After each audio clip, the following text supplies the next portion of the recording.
and welcome back to Cooking the Books with me, Gilly Smith, the podcast which takes us through 4 food moments from the books of our favourite food writers.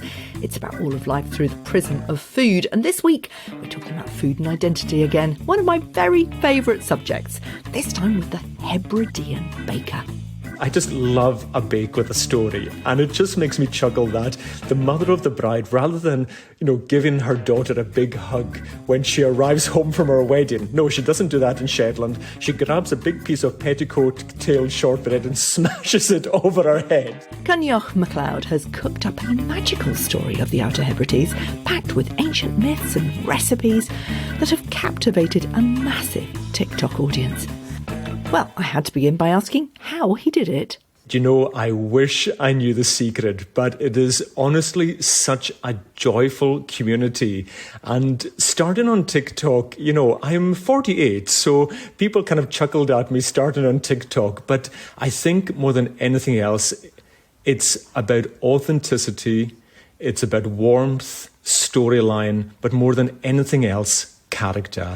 People buy into people, and people want to follow a person's journey. And I think that, luckily for me, is what I enjoy doing, and luckily it's resonated across the world. And how fantastic is that? I mean, with all the digital stuff going on and all the horrible things going on in the world, what it comes down to is that numbers count, and numbers say we love people, we love connection, we love getting close to people who talk their truth. How wonderful is that? I mean, people, to think that I get messages from around the world. I probably get maybe around 4,000 to 5,000 messages a day, which is phenomenal.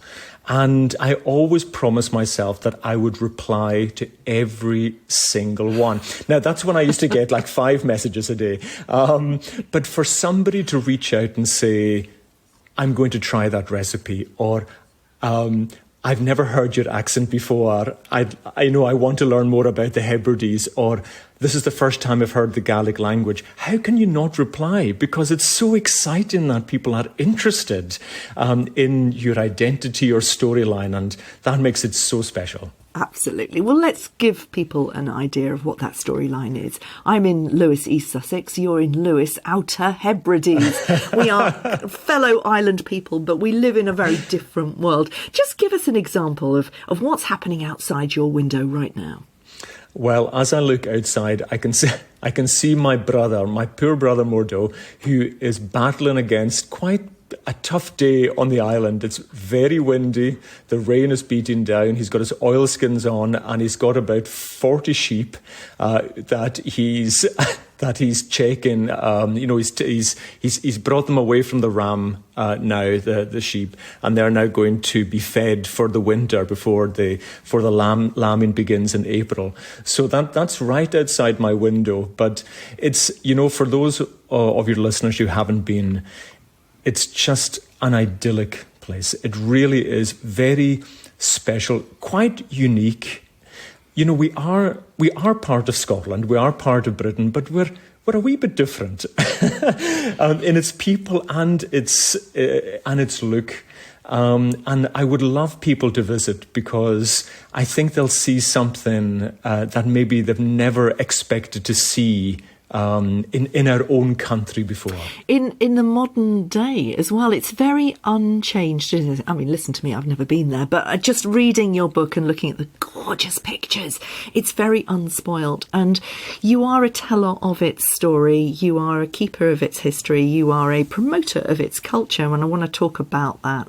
I'm very interested, as you probably know, in food and identity and the kind of the narratives that make us feel more of who we are.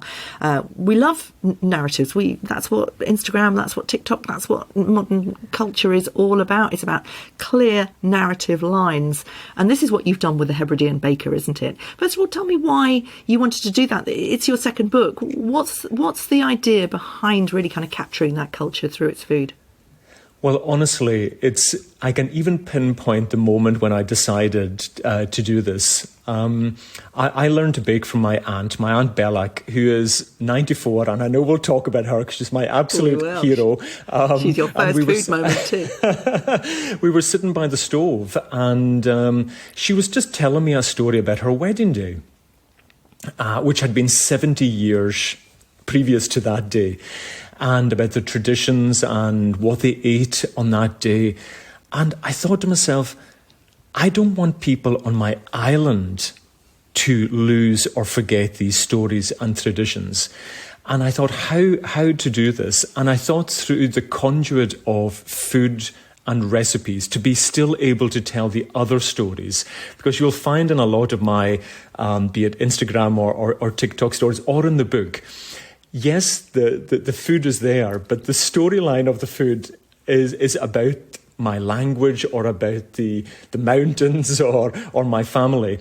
And that to me is very important. And so that's why I started. And I started to create these wee videos, making recipes, but telling a story about the island above that. And goodness, they just seem to resonate. And as I said, I thought maybe a few people on the island might enjoy them, but I think now they've been watched by 27 million people. And I definitely know, Gilly, there's not 27 million people on the Isle of Lewis. So there's definitely some people off the island watching them. Well, I mean, it's interesting, isn't it? I mean, I wanted to throw a quote at you. I wrote a book called Taste and the TV Chef, which is all about telling stories that we kind of then step into. And it's by an academic whose name is Sue Thornham. And she talks about the cultural embeddedness that seems to offer stability and coherence to an identity that might otherwise seem fractured and unstable. And I think that is a kind of the curse of the modern day, is that we do feel fractured and unstable, but we yearn for that stability and coherence. And I think that's why these books around food and identity are so popular right now. So it is about your culture and it is about your people, but actually the way that people resonate with that is because they want to feel that. I mean, is that what you set out to do, or is that what you felt from the response to it? Well, Gaelic is a wonderful language, and there is words in Gaelic that are quite hard to translate into English. And there's one word, Cianalus. And Cianalus is, some people mistakenly translate it as maybe being homesick, but it's not homesick. It's about a feeling, an identity that you are craving, an identity that you feel inside you. Even if you've never been to the Hebrides, you think, no, there's something pulling me there. There's something about the identity, the storyline, the people that wills me to travel there. And I think that's a big part of why the Hebridean Baker and the books and the storylines, people have enjoyed them so much, because they've nearly willed themselves into thinking, I want to be part of this community. Yeah. Maybe in an outlander way, you know, when the lady presses her hand against the standing stone and appears in a different place. I think a lot of people maybe aspire for that to happen to them and to appear into the Outer Hebrides. So I think that is a huge part of it. I always wonder if I was just from, I don't know, Manchester, would my bakes be enough? You know, am I the best baker in my village? Never mind the best baker in the Outer Hebrides, I don't know. So it's definitely the storylines that come with that. It's having something to say. It's food is story, which is the whole point of this podcast, certainly. I think it's huge. I think it's incredibly important. But, you know, one of the things that dilutes culture is movement. Most of us move away, we're moving around the world, we move away from our families, and that's where culture becomes more unstable. The more stable cultures around the world are those that don't necessarily move. But on a tiny little island like yours, you move a lot, people move a lot, but they come back. And in the book, you write about leaving Lewis. You say there's a saying in Gaelic, today in the potatoes, tomorrow in London. And it tells of the adaptability and work ethic of the island folk.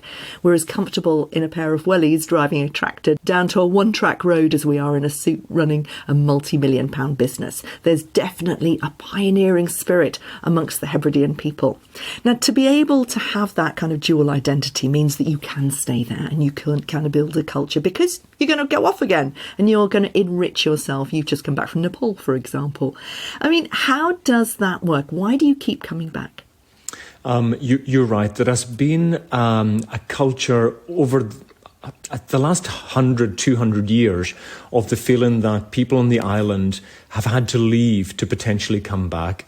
Now, that could be everything from my father, who was in the Merchant Navy, my mother, who had to go into service off the island before she was able to come home and have a family. And there's, I think, a few reasons for that. Economically, it's a challenge. There isn't the economics to keep many young people onto the island. And often you just aspire, you watch TV, you see all these magical things that other people do. And there's a certain age when you think, oh, I want that. Then, of course, there's a certain age when you realize you don't need that. And the things that are important are your community, your culture, your identity, your language, your people. And so there definitely is an age aspect to it. But you're right, we have a lot of new people on the island. And that comes with huge benefits. It does come with some challenges as well, because they don't have that natural passion for keeping the culture and identity alive. So there is definitely a balance we definitely welcome people to our islands with open arms. But we want to make sure that they see that our culture and identity is very, very important. And if I can play that tiny wee part in that, then I'll be very happy. Yeah. I'm also very interested in rupture, in the idea that people are taken away from their land and that sort of aching soul sort of lives on elsewhere. And tell us a little bit about the clearances. That's the big story in Hebridean history, when people were forced away from their land. That's right. Certainly on my islands, and even the villages very close to me, there was a certain point in history that for the landowners, it was more profitable to have animals, sheep or deer, than people. And they were able to just take the people off the land, take the land off them, and initially, it was to other parts of the island, but then very quickly the realization that it was better for them just to be really cast away, like literally cast away. And that's why there is such a strong heritage of American and Canadian Scots, because the boats were picking up hundreds. If you look at this year is the anniversary of the Metagama, which is one of the boats that sailed from Lewis, from Stornoway, across the Atlantic to Canada. And to find themselves, imagine coming from a wee croft on Lewis and suddenly going on this treacherous journey across the Atlantic to find yourself in a forest, to suddenly be felling trees. These people would never have seen a tree before. We don't have trees in the islands. So the cultural shift was so significant, and you see a lot of that in song and in poetry that has been brought back to us from North America. And there's, as I said, beautiful songs that are written about. There's one I love that is from the perspective of a mountain in Canada, and the mountain talks about how welcomed these Gaelic speakers were to the area, but then they started to lose confidence in their language, lose confidence in their culture, and they started to speak English and lose their traditions, and how sad the mountain was that they were losing this. And but when I did travel to Cape Breton for part of my Canadian tour last year, I've never been so heartwarmed by the fact that I was in a different country and I was speaking Gaelic. There was people walking past me in the street speaking Gaelic, and they had been able to keep their culture and identity really strong. And we need to make sure that we're doing that back at home as well in the Hebrides. Yeah, and that's a fantastically interesting point, isn't it? Again, it's that rupture that I'm so interested in. When people go away from stuff, they stabilise the memories, because they have to, because you have to, home is where the heart is, and food is such an incredibly important way of keeping that memory alive. Let's go through some of your food moments. The first one, I can't even pronounce it. I'm looking at this word and I have literally no idea how to pronounce it. Your chocolate top duff. So, Ushtin? Tell me. Ushjan is a man's name. And it was named after Ushjan because of part of the story. But I think the most important thing here is the duff. Duff is absolutely the Hebrides' most cherished and most celebrated bake. And it's very simple, Gilly. And on the mainland of Scotland, they will call it a clootie dumpling. And many of your listeners will have heard of a clootie dumpling. In Gaelic, we call it a duff. And honestly, if you want to find the way to a Hebridean man or woman's heart, if you aspire to get married to a Hebridean man or woman, first task, learn how to make a duff, because they will love you forever. And there's technique. To be honest with you, one of the things about my recipes and in the cookbook is there's not many recipes that need significant technique in them, but this one there is some technique in it because it's a boiled fruit cake. So you've got to get the muslin tied correctly. You've got the timing of it, not to overboil it, not to dry it.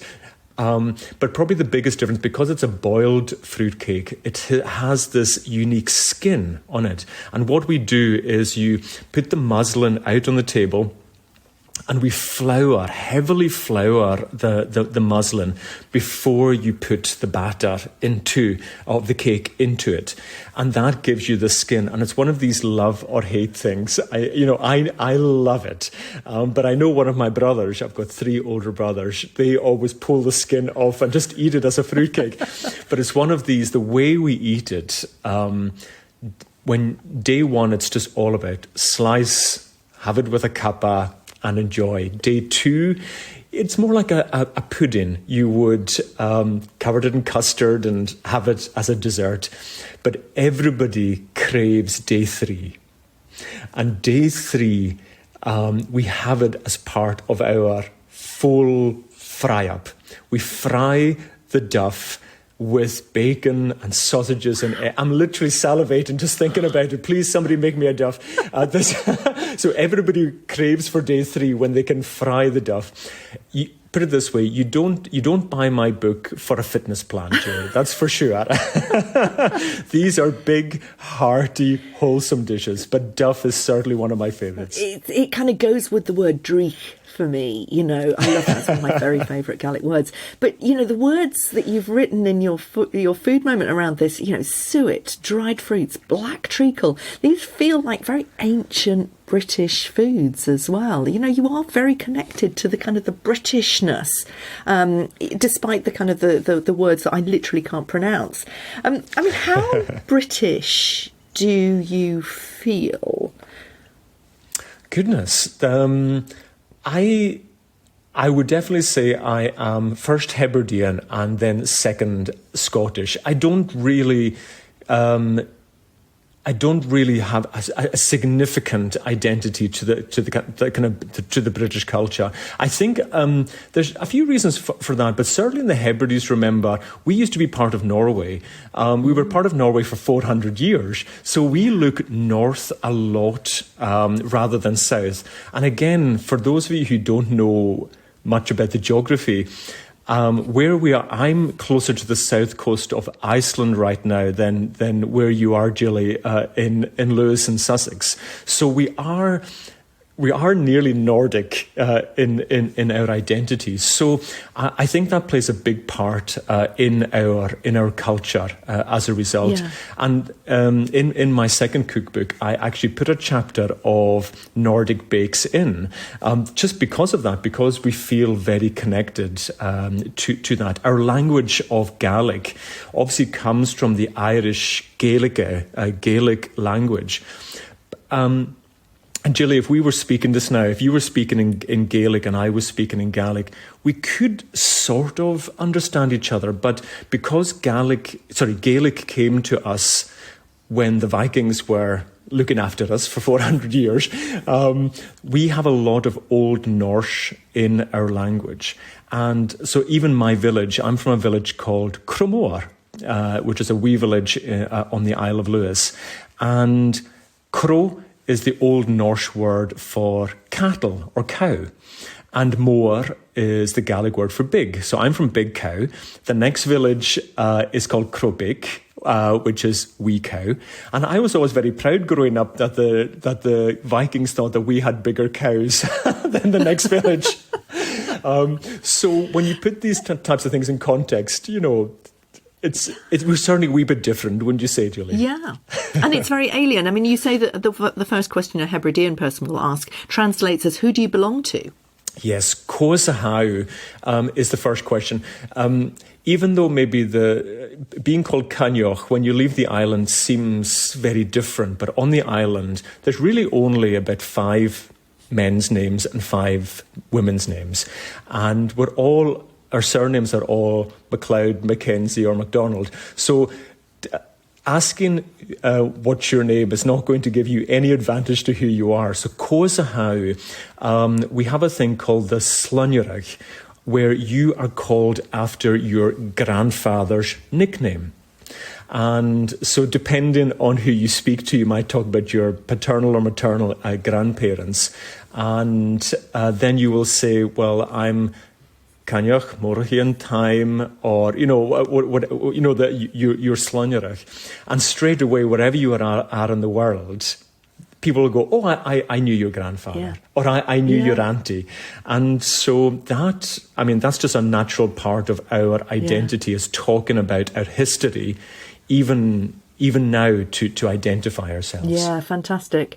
Although, you know, your second, third and fourth food moments are all very Scottish. Let's talk about your second one. This is about the Scotland's Hogmanay celebrations, which we've just had. It's the first Footers Martini. Tell me why you chose that one. Well, I think the first thing is, and it did make me chuckle, was I remember doing a radio interview once, and the interviewer had counted up how many recipes had whiskey in them. And I had no idea that so many had. It genuinely wasn't intentional. It's just such a wonderful Scottish flavour.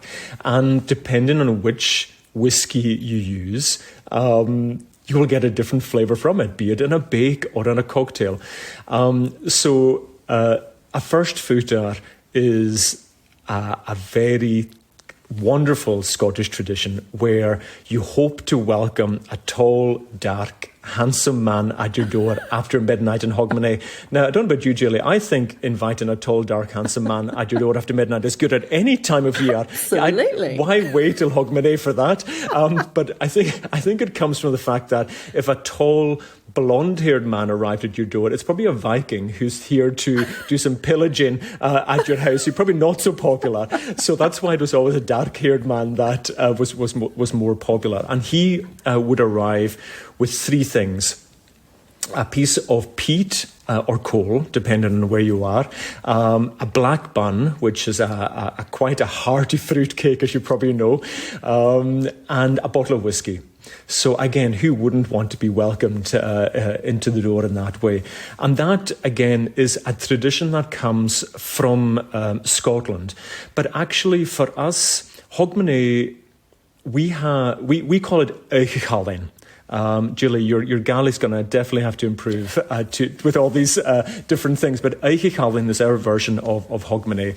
Firstly, it was on a different date. It was in early January. But as our calendar changed onto the calendar we have now, we also kept those traditions for Hogmanay.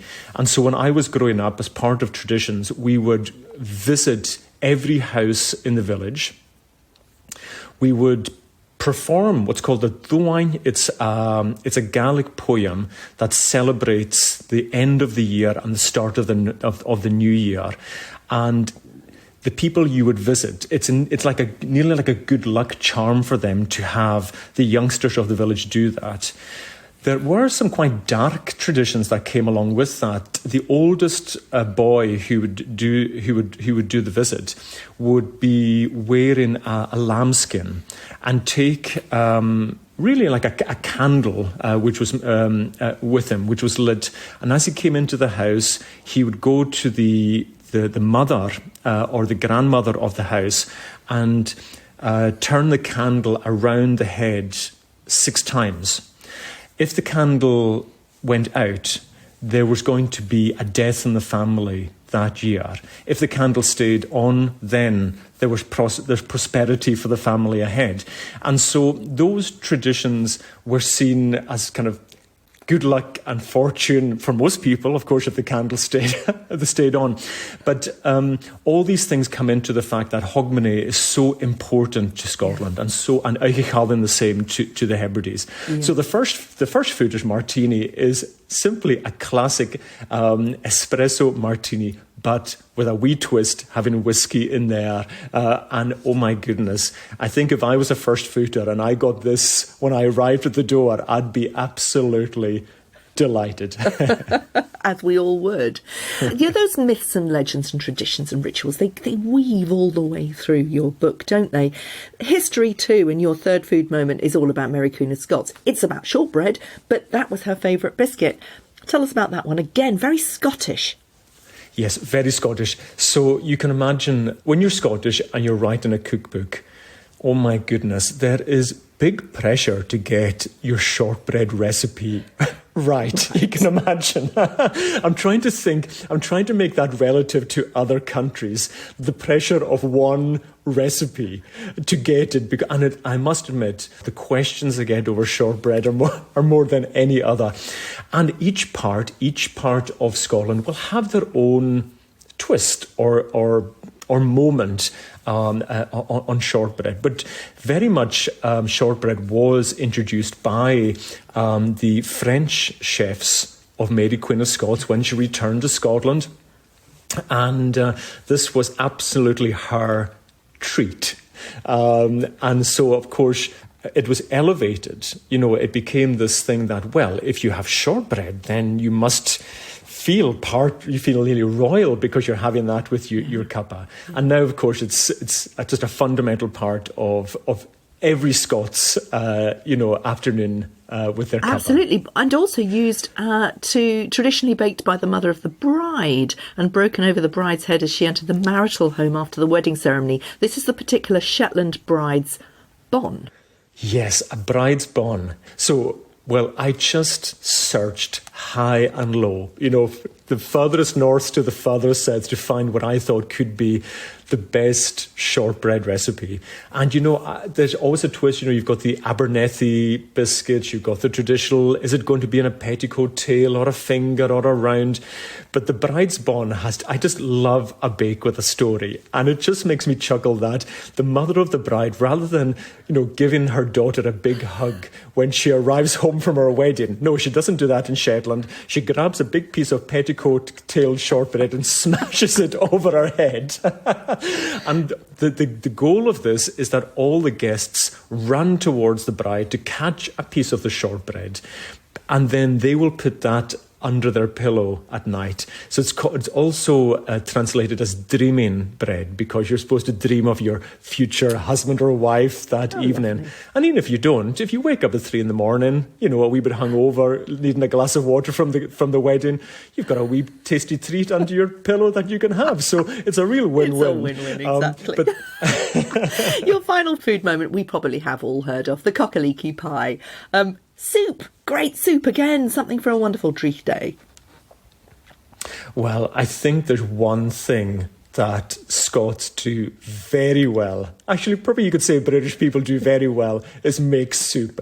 I love soup, and I don't know anybody who doesn't enjoy this time of year a big hearty bowl of soup. And that was my first task this morning. We had my brother has, as I mentioned, has a sheep farm here at Croft, and so we had his mutton last night for dinner, and so what's bubbling on the stove this morning to make the stock, but the bones from that. So we'll be having soup tonight.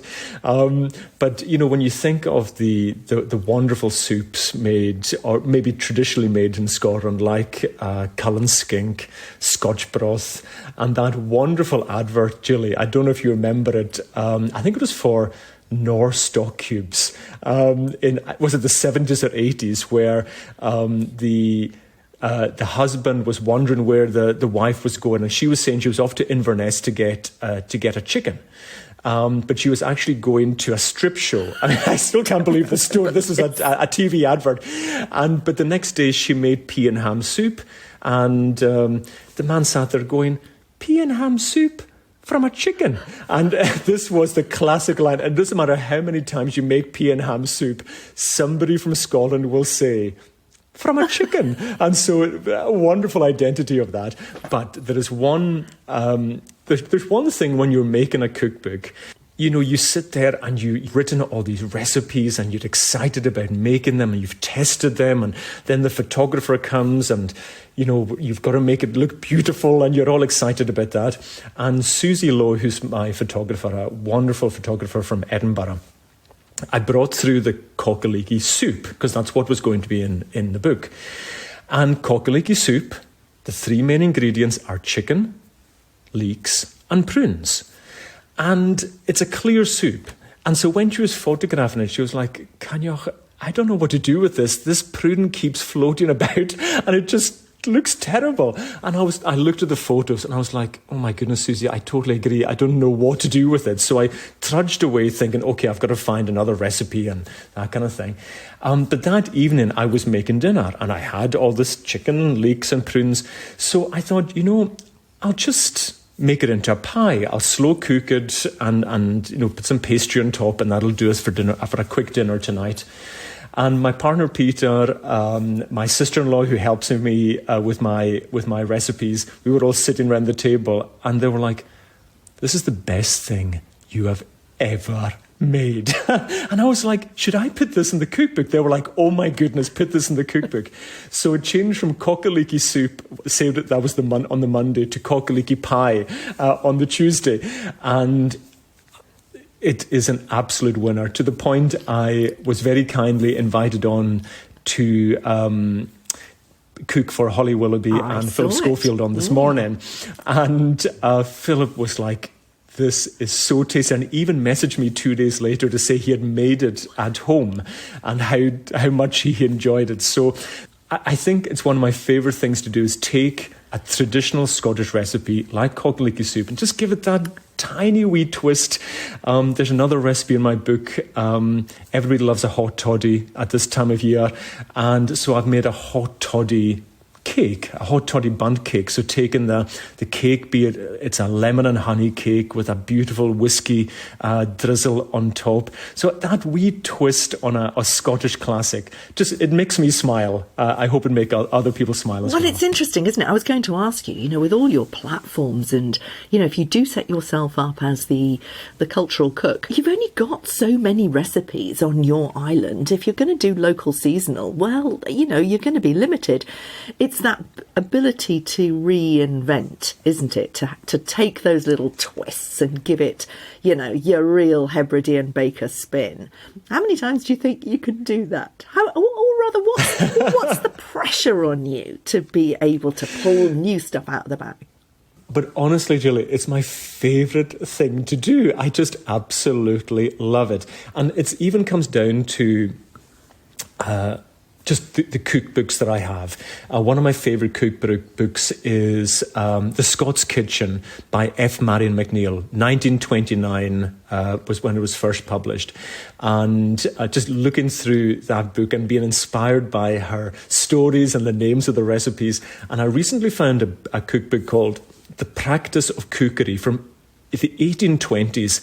Her name, she also had a kind of pseudonym like myself. She called herself Mrs. Dalgairns. Even though she was Canadian, she had Scottish family and close Scottish connections. She was born in Prince Edward Island. And her cookbook has 1,424 recipes. I feel a lightweight. Mine's only got 75. And so looking through her cookbook, and her cookbook was for beginner housekeepers. if you were going to become a housekeeper in a grand house, that was the book you needed to have. And so there's a lot of Scottish, British kind of bakes in there that, again, I can use. So, yes, there is... pressure maybe makes it sound as if it's a negative, but it's a wonderful pressure because, I think to myself, I put in my first book tiramisu, but it's a whiskey tiramisu. And I think that there's probably a kind of a nonna in Italy who's cursing me for doing this. But there's also lots of people in Scotland and around the world that it'll make them smile. Thanks for listening. Now, as I've just joined Substack, I'm asking my guests for a little Cooking the Books extra to post along with the episodes. You can find me there. I'm Gilly Smith on Substack, and this week you'll hear the lovely Coinneach, who's appeared on the Eurovision Song Contest, sing me a classic Gaelic tune.